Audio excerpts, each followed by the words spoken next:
Boa noite, senhora, boa noite, senhor.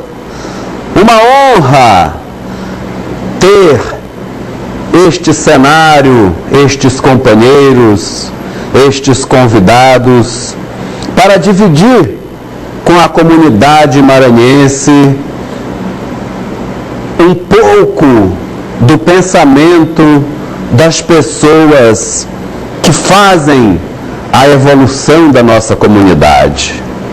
Na semana passada nós falamos muito isso aqui no programa, de que é preciso debater. E cá estou eu falando novamente, porque não se ensina nos programas de entretenimento, nas novelas, nem nos telejornais. Aqui e acolá a gente vê alguém tentando, como nos ensinaram as escrituras sagradas, fazer o bem sem olhar a quem. Mas nós tentamos, porque nós acreditamos nas instituições brasileiras.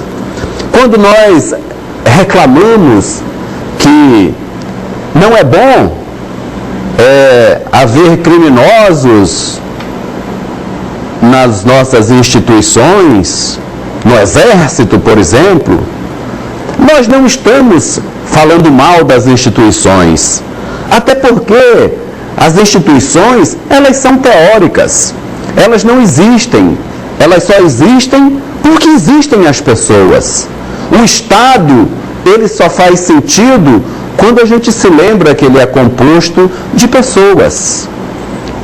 E quando estas pessoas se inserem nos contextos de representação, sejam através de concursos públicos, sendo juízes, delegados, promotores, defensores ou advogados, ou políticos, deputados, presidentes, ou ainda aqueles que servem as Forças Armadas, o Exército, a Marinha, a Aeronáutica, essas pessoas, elas têm que prestar conta além do cidadão normal, porque ela tem um dever público, ela se inscreveu para ter este dever público. E são estes deveres públicos que nós gostamos de discutir. Até porque a gente assume um dever público, nós, aqui dos analistas, que é trazer à tona, botar em cima d'água tudo aquilo que os nossos mestres nos ensinam no dia a dia, para que a gente junto reveja, avalie e reavalie todas as ações de Estado, todas as ações dos homens públicos do nosso país, do nosso Estado. Hoje nós recebemos um defensor público, que é um servidor público que tem uma missão bastante especial, que é de defender aqueles que não têm aquela bolsa cheia de dinheiro para pagar os grandes advogados. Hoje nós recebemos o doutor Jean Carlos Pereira, defensor público do Núcleo de Direitos Humanos. É uma missão dupla. Doutor Jean, seja muito bem-vindo aos analistas. Muito obrigado, a gente agradece o convite em nome da Defensoria Pública e dos assistidos dela. Natanael Júnior, bom tê-lo aqui ao meu lado, como sempre. Boa tarde, Geraldo, boa noite, promotor. É uma guerra grande, né, nesse período de exceção que se aproxima, que já chegou, que está crescendo cada vez mais, Geraldo. Mas nós estamos aqui para isso, né? E, inclusive, né, a gente vê com posicionamentos abertos, digno de envergonhar cidadãos, Geraldo. Chefes de Estado, ministros, né, coisas assim sem precedentes, vai além do que se imaginava de expectativa, Geraldo. Porque quando a gente vê, né, por exemplo, o fascismo na Itália, aquela coisa todinha, não é nada tão exacerbado quando essa carga todinha que saiu do armário para verborizar essa coisa que dá até medo, Geraldo, onde nós vamos chegar. Um pensamento muito otimista que eu vi num documentário outro dia, era até um escritor português dizendo que boa parte desse desespero é porque eles sabem que vão perder. A liberdade, ela não se deixa vencer nunca. Espero. Lutamos para isso. Doutor Geran, a Defensoria Pública, ainda mais o núcleo que o senhor está à frente de direitos humanos, me parece uma missão dupla, né? Não só a Defensoria Pública, ainda mais na área de direitos humanos, que é esta área tão incompreendida, tão atrapalhada, com epítetos que causam asco, como isso que Natanael falou, que é para defender bandido, que é esta visão rasa dos direitos humanos. Foi uma missão dupla assumida? Como é que o senhor chegou a este núcleo de direitos humanos? Bom, Geraldo, em verdade, a defesa de direitos humanos pelos profissionais do direito não é uma opção, é um juramento que nós fazemos quando nós concluímos o curso de direito. É o juramento que a gente reproduz quando a gente é aprovado no exame da ordem. É um juramento que eu reproduzo quando eu assumo o cargo de defensor público. Então, é uma condição inerente ao cargo. O que às vezes não é compreendido é que a atuação na defesa de direitos humanos alcança vários aspectos. Hoje mesmo, centenas de defensores públicos em todo o Estado atenderam uma mãe necessitando de uma pensão alimentícia, um pai precisando da internação de seu filho, um filho tentando buscar um atendimento médico para o seu pai idoso. Nós atendemos pessoas em situação de violência doméstica, mulheres em estado muito de sujeição muito grave à violência. Em todas essas atuações, há uma manifestação expressa, clara, contundente da defesa de direitos humanos. Agora, o que evidentemente mais sobressai é quando essa defesa, essa atuação ocorre especificamente em relação àquele que é apontado pelo Estado como sendo o autor de um delito. E para nós, da Defensoria Pública, para a atuação do Núcleo de Direitos Humanos, todas as pessoas, independentemente da sua condição, e veja que no país, o que é gente, o que é ser pessoa, nunca foi algo efetivamente consolidado. Até recentemente, nós falamos aqui há 4 séculos, por 4 séculos nós tivemos escravidão, onde os negros não eram, os escravizados, não só negros, mas mestiços, pardos, indígenas, escravizados, não eram considerados sequer gente. Mesmo hoje, quando a gente fala em políticas afirmativas, políticas de cotas, nós estamos falando de uma sociedade em que o acesso a direitos, o exercício de direitos não é uniforme, não é hegemônico para todas as pessoas. Então, nessa perspectiva, para nós da Defensoria Pública, especialmente do Núcleo de Direitos Humanos, todas as pessoas, elas gozam de direitos, elas são titulares de direitos, e não pode o Estado, a pretexto de efetivar a lei, cumprir, exercer o que se poderia chamar de justiça, praticar uma vingança e negar a existência de direitos que são titularizados por essas pessoas. Então, a nossa tarefa é uma tarefa difícil, às vezes incompreendida, mas desassombrada, no sentido da gente ter muito firme qual é o nosso propósito. Nós lutamos por direitos. Na sua opinião, por que você acha que a sociedade encontrou esse estigma de que os direitos humanos é para defender o bandido, e o cidadão de bem, o policial, muito fala do policial que está ali, que não é assistido, fica de fora desse guarda-chuva? Entendemos de uma forma muito simples essa perspectiva, porque é um discurso muito fácil. Para nós, o policial, ele é um agente promotor de direitos humanos. Se ele bem compreender a sua função, se você tem ali um meliante que aponta uma arma para uma determinada vítima e o policial ali intervém nos termos da lei, no exercício regular da força e nos estritos limites deste exercício, e evita ali uma morte, evita ali um crime, ou pelo menos ameniza aquela situação, o que ele está fazendo? Está promovendo direitos humanos. O problema, o equívoco, está na nossa compreensão quando, a pretexto de fazê-lo, após fazê-lo, ele prossegue nos atos de violência e comete determinados equívocos. De fato, nós temos pelo Núcleo de Direitos Humanos uma atuação muito grande, muito intensa, no que diz respeito ao enfrentamento da questão da violência policial. Normalmente chegam casos em uma grande quantidade na DPE. Mas a nossa atuação é muito ampla, né? A gente atua em favor da infância, em questões de saúde, questões quilombolas, questões de pessoas em situação de rua, mas curiosamente essa é uma questão que sempre chama muito a atenção da sociedade, porque nós estamos em condições que às vezes, ao olhar de quem está de fora, é visto como aquele que está do lado de quem praticou o crime, né? É uma visão incompreendida, porque eu atuo tanto em favor de determinadas pessoas que foram vítimas, ou pelo menos se afirmam vítimas de violência policial, como também, às vezes, do lado daqueles que foram familiares das vítimas. Tem um caso recente aqui em São Luís, de um triplo assassinato que ocorreu na região de Coquilho, Mato Grosso, aqui na região periférica de São Luís. E o Núcleo de Direitos Humanos, especificamente eu, neste caso, atuamos em favor das famílias, na busca da elucidação do crime e da punição dos responsáveis. E foi resolvido. Esse foi um dos casos que chamou muita atenção e foi resolvido, né? A própria polícia atuou junto e foi desvendado, né, doutor? O que não é muito corriqueiro, né? Muitos casos, boa parte fica...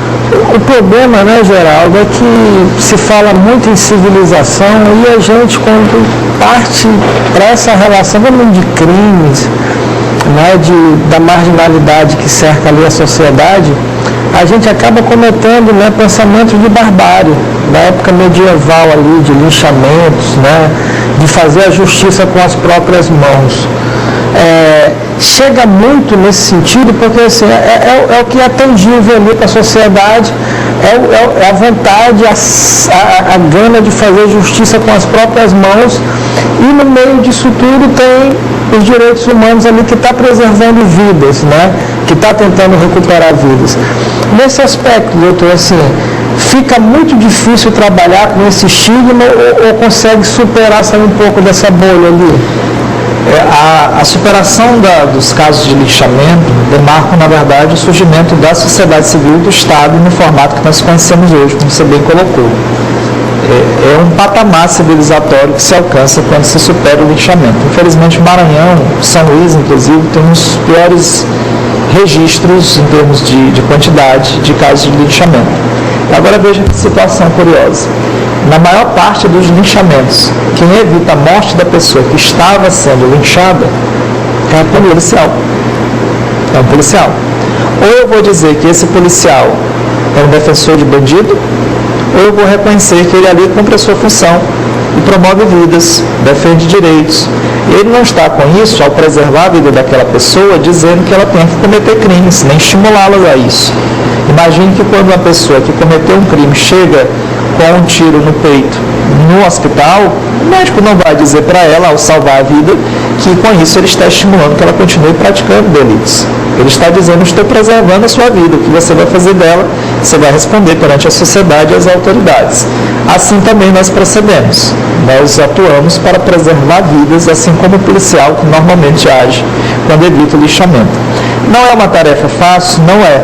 Mas todas as tarefas no sistema de justiça encontram desafios e esse trabalho de educação em direitos, de discussão com a sociedade quanto aos limites da atuação, quanto à própria compreensão que a sociedade tem acerca de determinadas questões, faz parte da nossa atuação cotidiana.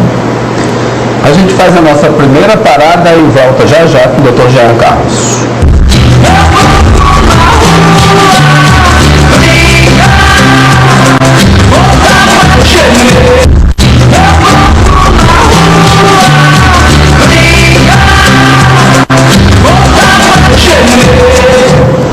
Voltamos com os analistas. Hoje recebemos o defensor público, Dr. Jean Carlos Pereira, que é do Núcleo de Direitos Humanos da Defensoria Pública. Doutor, o senhor citou os 400 anos de escravidão que o Brasil viveu e na semana passada saiu uma entrevista extensa do Albuquerque, que é um historiador brasileiro especializado neste tema, onde ele relembrou uma questão que Natanael citou, a barbárie aqui ainda há pouco, né, os atos bárbaros de castigos físicos. Naquele processo da abolição, de combater a escravidão, principalmente africana, que assolou a África através da América do Sul, eles aprovaram uma lei proibindo os castigos físicos ali em meados do século XIX, mas para brancos. Os negros, quando cometiam um crime, Natanael, a prisão era convertida em açoite. Por quê? Porque se o criminoso negro fosse para a cadeia, ele não ia trabalhar para o seu amo, que fala, né? Como é? O seu proprietário. É terrível usar esses termos, mas é esse. E aí ele era açoitado, e em alguns dias ele se recuperava e voltava a trabalhar. Essa realidade, doutor, em termos de lei, mudou. Mas a violência, principalmente contra a população de origem negra, estendendo-se aos pardos, como o senhor destacou, ainda é muito verificada. Isso é verificável a olhos nus na defensoria? Perfeito. E aqui eu até diria que há uma contribuição muito significativa do direito nesse processo. Há muitas demandas estruturais graves da nossa sociedade que foram mal resolvidas historicamente, mal solucionadas. E o direito, em muitos casos, não reconhece a existência dessas demandas, como às vezes reforça a manutenção delas. E a questão de como nós lidamos com a escravidão, a extinção dela e a inserção de um enorme contingente populacional, tanto no campo, especialmente nas periferias, quanto no meio rural, nos espaços que ali eles ficaram exprimidos, naquilo que hoje nós chamamos de quilombos, comunidades remanescentes de quilombo, é demonstração clara de uma demanda estrutural não solucionada, não resolvida, e que resvala em vários aspectos. Você vai ao presídio hoje, a presença do sujeito com fenótipo branco nos presídios é muito diminuta. Eu diria que é em menos de 15%, 15 a 20% com esse fenótipo. A maior parte são jovens, e isso aí tem dados aos montes que atestam isso, pelo CNJ inclusive. São jovens, são homens, jovens aí de 18 a 30 anos, são homens e são negros. Negros na perspectiva que prevê a lei, ou pretos ou pardos. Então, e num quadro de extrema vulnerabilidade social. Então, eu, por exemplo, atuei muito tempo numa vara criminal, e a maior parte dos crimes que chega lá são de crimes relacionados à questão patrimonial. Roubo e furto, acredite, celular.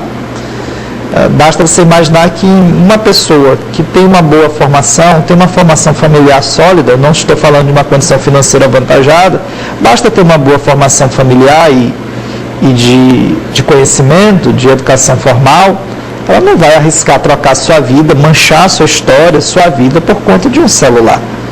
Então, isso é um indicativo muito claro de que existe um processo muito grave de segregação, de exclusão, de desigualdade, que se traduz em crimes. E o que o Estado e o direito fazem? De posse desses dados, em vez de tratar de forma intensa, efetiva, as causas estruturais que resultam, que originam essas demandas, o que o Estado faz? Amplia a quantidade de varas criminais, amplia a quantidade de presídios. Hoje o Brasil tem uma das maiores populações carcerárias do mundo. Eu diria que segunda, mas eu corro risco de falhar a memória. Eu diria uma das maiores do mundo. Fala-se hoje em 750 mil almas presas, privadas de liberdade, e numa perspectiva que nós, sociedade em geral, imaginamos que colocando essas pessoas lá nós estaremos livres dos problemas, solucionadas as questões de violência, nos esquecendo que na verdade se agrava, que ele sai de lá em condições ainda piores do que entrou. Então, hoje, o elemento negro, ele é encontrado, infelizmente, ainda nas condições mais adversas da sociedade. É o que tem os piores salários, é o que mora nas condições mais periféricas, é o que tem os índices de escolaridade mais baixos, é o que mais está no presídio, em função de uma estrutura que historicamente não lhe permitiu o acesso aos bens da vida, às condições de dignidade. Tá. Só para concluir essa parte, Natanael, depois tua vez.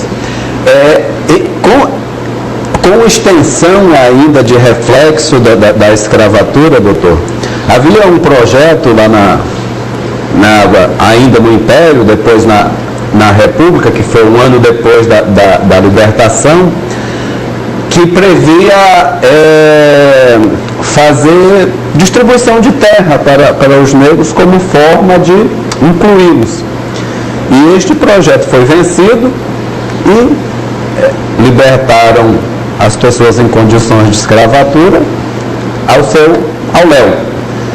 E isso, nesses menos de 150 anos, vem sendo verificado através de muitos conflitos agrários. Perfeito. Aqui no Maranhão, terras de quilombolas, terras de comunidades tradicionais sendo sempre perseguidas para que essa terra, até onde eles estão tradicionalmente, seja tomada. Isso é volumoso na Defensoria? Perfeito. Você toca numa questão central. Há um sociólogo da USP chamado José de Souza Martins, que ele diz com muita propriedade que ao cativeiro da terra sucedeu-se, ao cativeiro da escravidão sucedeu-se o cativeiro da terra. Exatamente. A abolição da escravidão significou, na verdade, ali naquele contexto, entre outros fatores, uma dificuldade enorme de acesso à terra para a maior parte da nossa população. Veja que se 60% a 70% da população brasileira era escravizada até no 13 de maio de 1888, essa não tinha acesso à terra, não tinha acesso à condição humana, que dirá a terra. Entre os livres, aqueles que tinham acesso à terra eram poucos. E o Brasil, com as dimensões continentais, com o interesse colonizador e a natureza agroexportadora que nós assumimos, sempre foi um país do latifúndio, da grande propriedade, e isso gerou no campo uma estrutura fundiária absolutamente desigual. Então, uma das grandes frentes de atuação do Núcleo de Direitos Humanos hoje, da Defensoria Pública do Estado, é a atuação em favor de comunidades tradicionais. E é uma dificuldade muito grande, porque o direito formal, o direito posto, o direito historicamente construído por elites ligadas no nosso país às estruturas fundiárias, a magistratura vem da nobreza ligada à terra, construir uma perspectiva de que se acessa a terra pela propriedade, pelo título formal. Perspectiva que já estava no Tratado de Tordesilhas de 1492. Foi o primeiro grande despejo coletivo da nossa história. E uma relação com a terra que é uma relação de mercado, uma relação capitalista. Então eles veem a terra, o direito vê a terra como instrumento, como capital, como um bem para ser vendido, para ser alienado, financiado. E as comunidades tradicionais, elas não têm esse vínculo com a terra na perspectiva mercadológica. Elas não interagem, essa perspectiva não é só de pesquisa, tem pesquisa nessa área, do ponto de vista acadêmico, mas fundamentalmente é da experiência que a gente vive e vivencia estando junto das comunidades.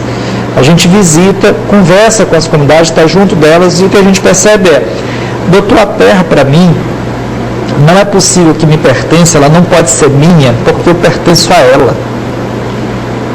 As comunidades remanescentes quilombos são, pela Constituição Federal, as donas da terra onde elas vivem, do território onde elas vivem. E uma liderança quilombola me disse certa feita: doutor, a gente sempre utilizou essa terra, o fazendeiro sempre permitiu que nós entrássemos na terra, lá cultivássemos, e assim nós criamos nossos filhos. Ele pode continuar dono com um título, não tem problema, só o que eu quero é continuar produzindo, porque senão não tem como sobreviver, meus filhos morrerão. E veja que juridicamente, se for atrás, ele é que é o dono. Mas ele não está preocupado com isso, porque a dimensão que eles têm de relação com a terra é uma dimensão existencial cultural, não é mercadológica. Isso é uma perspectiva que precisa ser muito revista nas academias de direito e dentro dos fóruns judiciários. Porque o juiz com a formação civilista, o promotor, o defensor público, isso precisa ser dito, o advogado com a formação civilista, que enxerga na terra uma fonte de poder e de propriedade, tem dificuldade para compreender que uma outra comunidade tem uma relação diversa com a terra. Isso gera conflitos intermináveis, porque nós não temos instrumentos jurídicos, processuais, que reconheçam essa diversidade, essa multiplicidade, complexidade do fenômeno, e a solução sempre é feita de uma forma muito reducionista, muito rasteira, pela chamada ação de reintegração de posse. A gente faz mais uma paradinha e volta para o último bloco com o Dr. Jean Carlos, defensor público.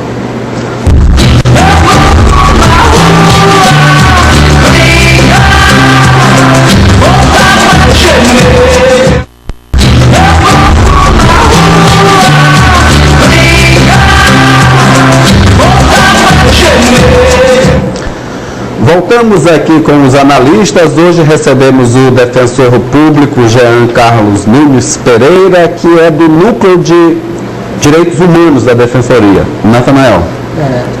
Então, doutor, a gente sabe, constata que esses abusos, né, que acontecem com os menos favorecidos, com as minorias, é a herança cultural histórica do nosso processo, né, de civilização, que foi um processo, né, de exploração, de colônia.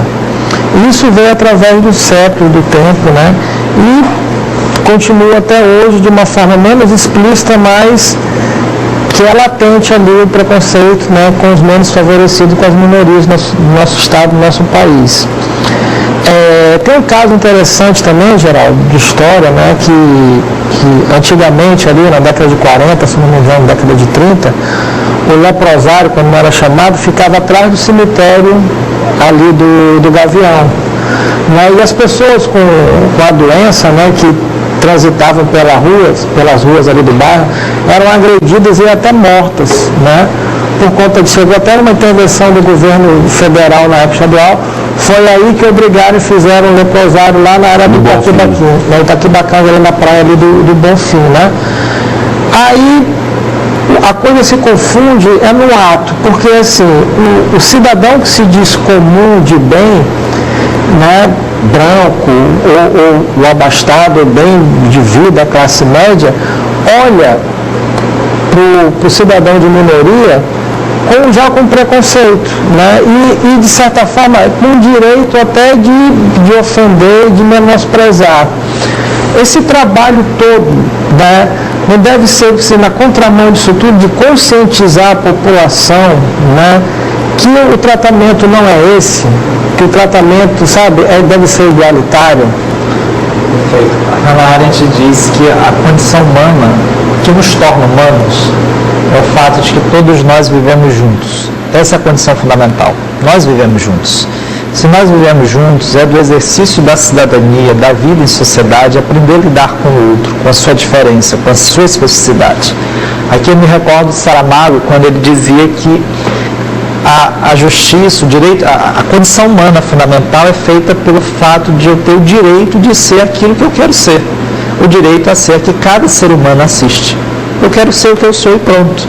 Isso precisa ser respeitado. Nós precisamos aprender a conviver com o outro, com a diferença. Mas isso tem também um traço, aí a nossa conversa ficou, felizmente, na perspectiva histórica, tem um traço no colonialismo. O colonialismo é a perspectiva da negação do outro. Nós fundamos a nossa sociedade na negação do outro. Por que o leprosário foi para o Bonfim, lá na Praia da Guia, lá na distância, lá na parte distante de São Luís? Porque ele está estrategicamente localizado contra o vento em direção a São Luís. A ideia é que o vento não levasse a doença para as pessoas localizadas aqui. E olha a noção que nós tínhamos. O leprosário formou uma verdadeira cidade. Lá você tinha prefeito na cidade, você tinha delegado, você tinha um quadro, assim, claro, as pessoas se organizam, se mobilizam, criam suas formas alternativas de sobrevivência, mas ali é uma demonstração clara de como nós somos capazes de negar o outro, de negar a realidade, de construir violência sob formas as mais diversas, né? A perspectiva do leprosário é uma perspectiva que parece distante, mas não é. Basta que se imagine hoje que nações supercivilizadas, como as existentes na Europa e mesmo nos Estados Unidos, planejam a construção de muros para se fechar dos leprosos que ficam do lado de fora, que são todos os imigrantes. Nessas horas a lepra vira uma questão cultural, né? É só mais um gatilho, né, Geraldo? Exatamente. Foi perfeita a metáfora de Dr. Jean. Com relação, doutor, àquela comunidade de Cajueiro aqui na ilha de São Luís, que a comunidade parece que definitivamente perdeu aquela guerra. Foram muitas batalhas, acho que durou ali de 6 a 8 anos aquela disputa. Vocês participaram alguma dessas batalhas? Geraldo, o Maranhão, de modo geral, o Brasil e o Maranhão especificamente sempre viveu de grandes projetos, né? O grande projeto vai trazer desenvolvimento, vai promover a mudança do país, tudo vai se resolver pelo grande projeto. É que nem a reforma trabalhista. Exatamente. E aí o problema que a gente identifica como defensores de direitos humanos é que esses projetos eles não contemplam um aspecto que é fundamental, é a presença do elemento humano no meio da estrada. No caso de Cajueiro, da ampliação do porto, se nega a existência de uma comunidade tradicional que ali está localizada há mais de século. O terreiro do Egito existe ali há mais de um século, né? Então, para nós, da Defensoria Pública, esses empreendimentos não podem ser feitos pela via como tem sido realizado.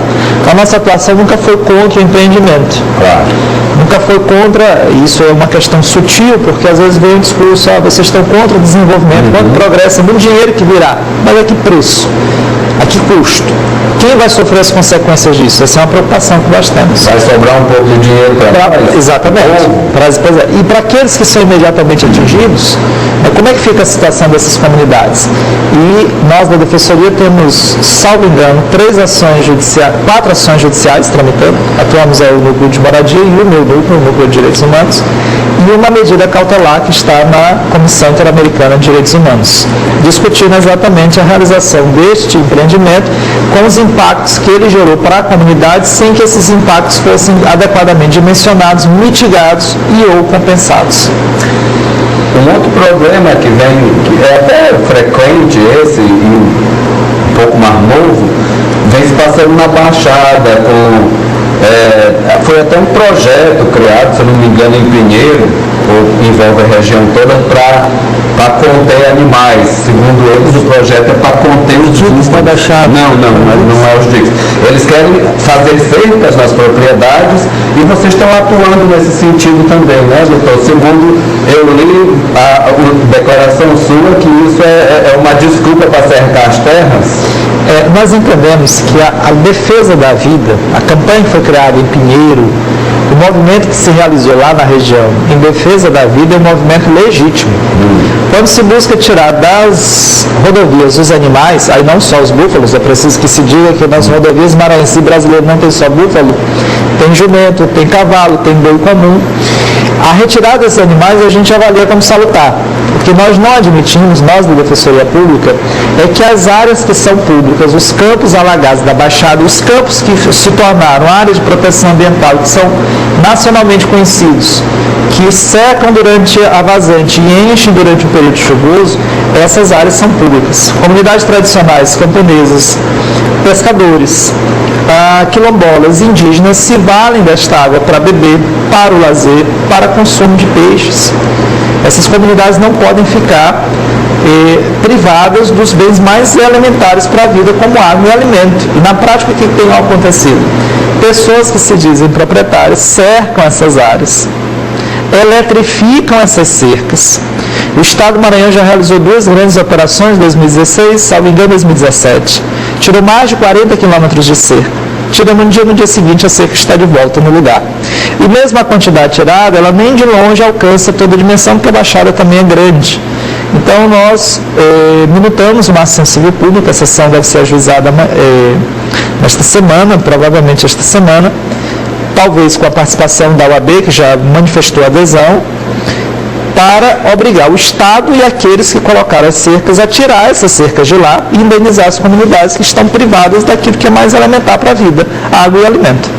Até morreu gente já nessas cercas eletrificadas. Exatamente. Tem notícia, então, por exemplo, a água enche durante o período de cheia, né, de chuva, e a cerca fica submersa, não é visível. A pessoa passa por baixo para pegar uma rede, para banhar mesmo, como o Maranhão sempre faz no interior, sou do interior também, eu sei como é que é isso. A gente, enfim, banha nos rios, nos lagos, etc. E aí está cerca lá. Então os acidentes são gravíssimos, né? Tanto pelo aspecto da energia elétrica que está presente nas cercas, como também pelo risco que ela fique escondida debaixo d'água. Então, para suavizar, vamos agora terminar o programa brincando de bloqueia ou compartilha.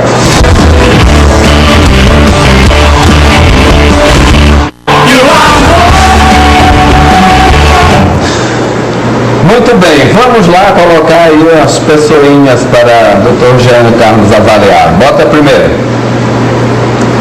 Aqui, ó, o secretário de Estado de Direitos Humanos e Participação Popular, professor Chico Gonçalves. O senhor bloqueia ou compartilha este? Compartilho.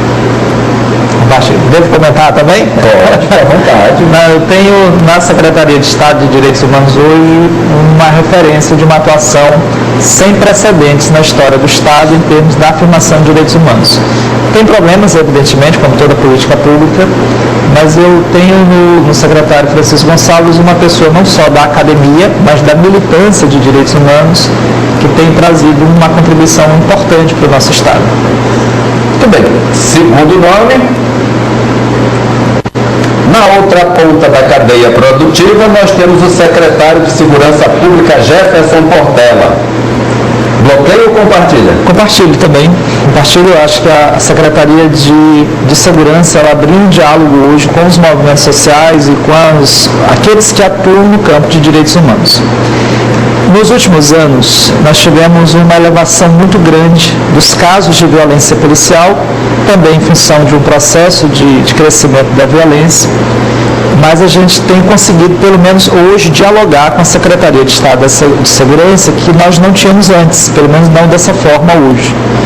E isso eu avalio como muito positivo. É claro que há determinadas posturas, condutas que a gente também não reforça, mas, de um modo geral, a gente avalia como positiva a conduta. Terceiro nomezinho. Nosso advogado, seu colega dos direitos humanos da OAB, Dr. Rafael Silva. O senhor bloqueia ou compartilha este? Eu compartilho, eu sou suspeito para falar. Rafael tem uma folha extensa de serviço, já nos acompanha em muitos casos com as comunidades, né? Uma referência no Estado, na luta pela terra das comunidades tradicionais, dos camponeses. Então é uma pessoa que eu tenho como uma grande referência no Estado, na luta pela afirmação de direitos humanos.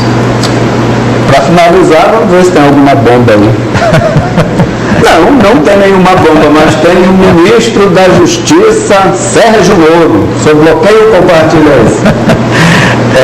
É uma situação bastante curiosa, né? O ministro Sérgio Moro, no contexto que nós temos hoje, é claro que recentemente as coisas mudaram, né? Assumiram um outro contorno. Eu diria que hoje eu bloqueio, né? Pelo conjunto de informações que nós temos à tona, pelo contexto em que se deu, pela forma como ocorreu a saída da magistratura, mas principalmente pelo projeto político a que ele aderiu. Esse é o elemento central. Mais do que a questão da Lava Jato, mais do que um eventual vínculo que ele tivesse ali com o Ministério Público, que é vedado pelo ordenamento, o que para mim é fundamental é a adesão a um projeto político que, no meu entender, na história recente do país, pelo menos desde a Constituição de 88, o maior retrocesso que nós tivemos. E o juiz Sérgio Moro? O seu bloqueio ou compartilha? Não é obrigado. Aqui ninguém é obrigado a nada, viu, doutor Gé? Não, a perspectiva do exercício específico da magistratura, não, assim, ele exerceu o papel dentro de uma perspectiva que me parece possível. Ele exerceu um papel possível. Não vi ali naquela conduta nenhuma situação adversa. Quando surgem as notícias e elas apontam para uma possível condução do processo investigativo por ele, se isso vier a ser confirmado, e eu aqui como defensor de direitos humanos não poderia jamais condená-lo sem processo, eu tenho a obrigação de defender que isso precisa ser apurado. Eu diria que uma eventual aproximação, para além do que é estritamente formal, é pernicioso. E não é só para Lula, isso aqui precisa ser visto. É para você, para mim, para qualquer pessoa, porque se o julgador faz parte do processo investigativo, ele não tem isenção alguma para julgar. Tá certo. Há muito tempo que eu queria trazê-lo aqui e não estou impressionado. Eu estou apenas constatando que o seu lugar é aqui nos analistas. O senhor tem muito a contribuir com a nossa comunidade. Muito obrigado, doutor. Nós é que agradecemos a Defensoria Pública do Estado, a Universidade Estadual do Maranhão, de onde eu também venho, e principalmente os assistidos, a população maranhense que pode debater temas com tanta profundidade. Muito obrigado. Mais uma, Geraldo. Obrigado, doutor Jean. Parabéns, né, pela propriedade e segurança, né, na pauta, no tema, sempre atento. E continue nessa luta pelos menos assistidos aí, porque se deixar, a galera atropela, Geraldo. Muito bem. E obrigado a todos vocês que estiveram com a gente por mais um dia de trabalho. Até a